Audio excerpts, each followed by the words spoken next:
What's up, y'all? I'm Armaan. Thank you guys for being here. I appreciate it greatly from the bottom of my heart.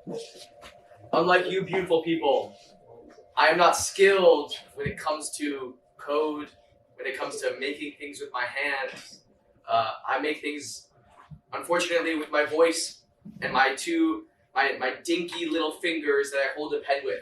So, rather than a software developer or anything like that, I'm a content creator. I hate that word as much as you guys do, but I say it nonetheless. So, what I do is every week I sit down and postulate, come up with a few ideas, things that I find interesting, things that my friends find interesting.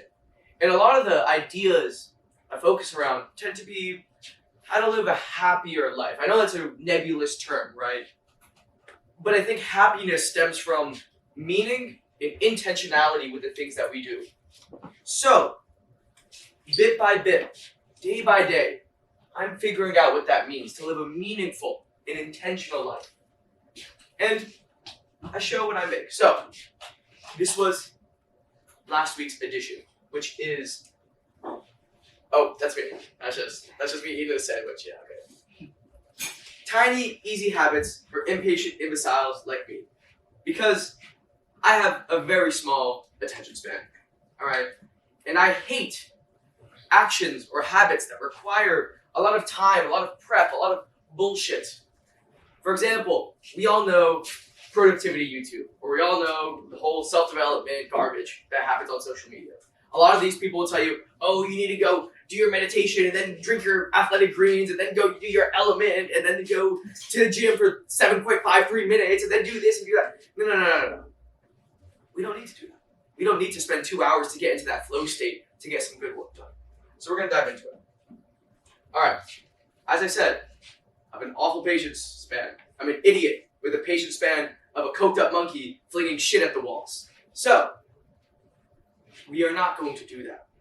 We are not going to have weird, stupid habits. We are going to do something simple and easy.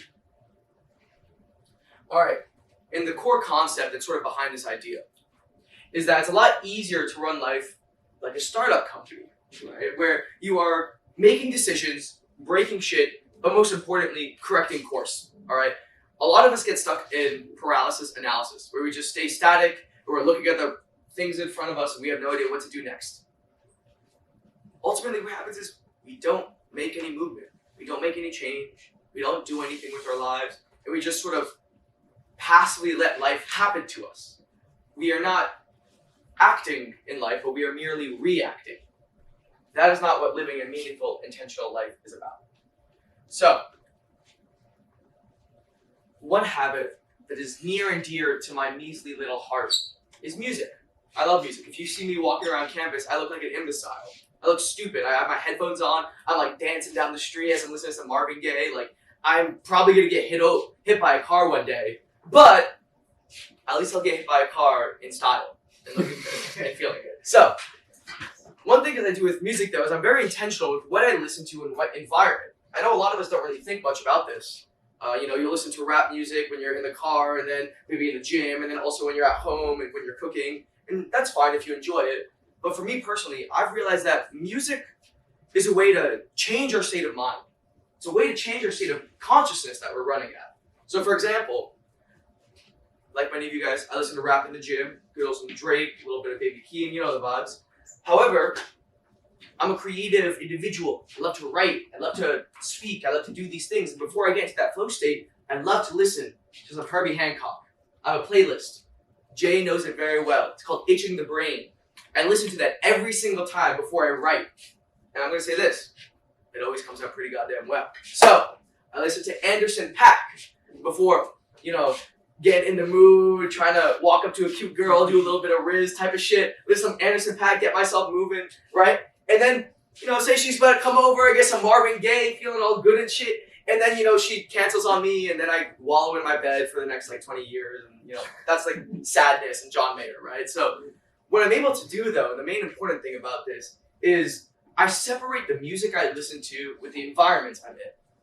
So if I'm in the gym, I'm listening to rap. If I'm doing work and reading intently, I'm listening to these binaural beats, atmospheric type shit. If I'm about to go into a creative writing session, I listen to this very nice, funky, groovy beats. What that allows me to do is within 1 or 2 minutes, I'm able to inhabit a completely different state of mind. I'm able to focus my thoughts, focus my attention, and really change the way my brain is working simply because I'm listening to different music. I hate, and I say this, I hate those first 15, 20 minutes of getting into the flow state.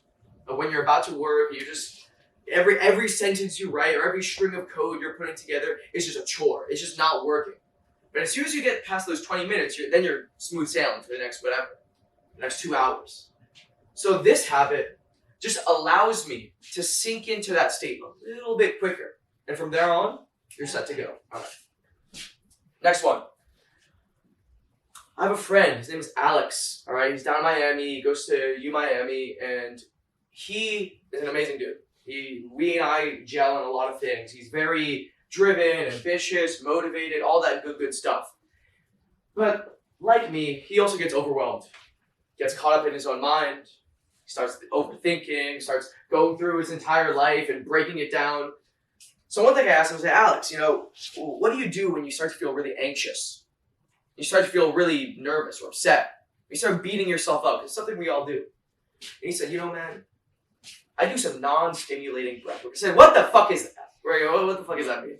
He said, no. I go in my room, I turn off all the lights, and for 10 or 15 minutes, I just sit and breathe. Just sit and breathe. And I said, you might be onto something there. So, a few days later, here I am, stressed out of my mind because I'm just, sitting in my own mind, marinating in the filth of my thoughts. And I realized, man, let me just turn off the lights, put on some very calming music, drink some chamomile tea, and breathe. And I'm not gonna lie, y'all. That shit was fucking incredible. It was incredible because suddenly I was able to calm this chaos that's going on up here, come back to reality, and rechannel that focus. And especially as a college student, we're constantly running back and forth between classes and friends and parties and this and that and clubs and this and here and there. And it's really easy to forget our own mental health. And I know it's kind of a buzzword right now, and I don't want to talk about that. But it's really easy to forget ourselves in the process of living, or rather, existing. So if you want to live, if you want to experience life, and actually be present for the things you're doing, it's really important to slow down, take a step back, and chill. That's one of those habits that I really like to recenter myself, rather than vegetating in front of a computer, watching some bullshit Netflix show for 3 hours. And in addition to my own experiences and my friends, I really like taking other people's opinions. All right. And Tony Robbins, he's this guy, life coach, all this shit. He jumps up and down on stage and yells a lot. So probably like me. He has this really cool exercise. He calls it change your state, right? And he has this saying where before you can change your psychology, before you can change how you think, you must change your physiology. You must change how you physically feel.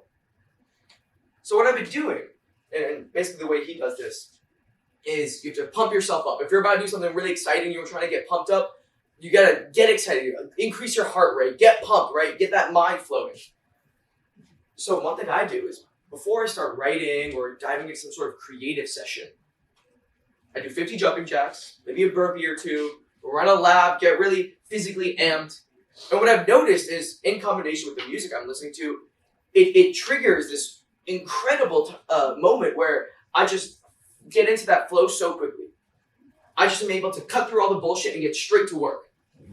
And simply by getting yourself very excited, you're making your blood pump faster, right? Therefore, more blood to your brain. Your brain needs blood in order to think, right? In order to send all those neuron signals back and forth, neurotransmitters. I'm not going to get into neurochemistry now, but that kind of stuff. And what I've realized is by changing your physical state, by changing the way you feel, and getting your heart rate up, you're able to then channel into that flow, listen to some good tunes, and you're going to be set to the races. So, that's it. Those are my little tidbits. That music, and make sure you separate your music into different environments if you want to tap into different states of flow. 2, if you're ever feeling stressed, worried, anxious, take a step back, sit in your room, breathe. It might take some time to get used to this, right? Especially if you've never meditated before, but it's truly something incredible.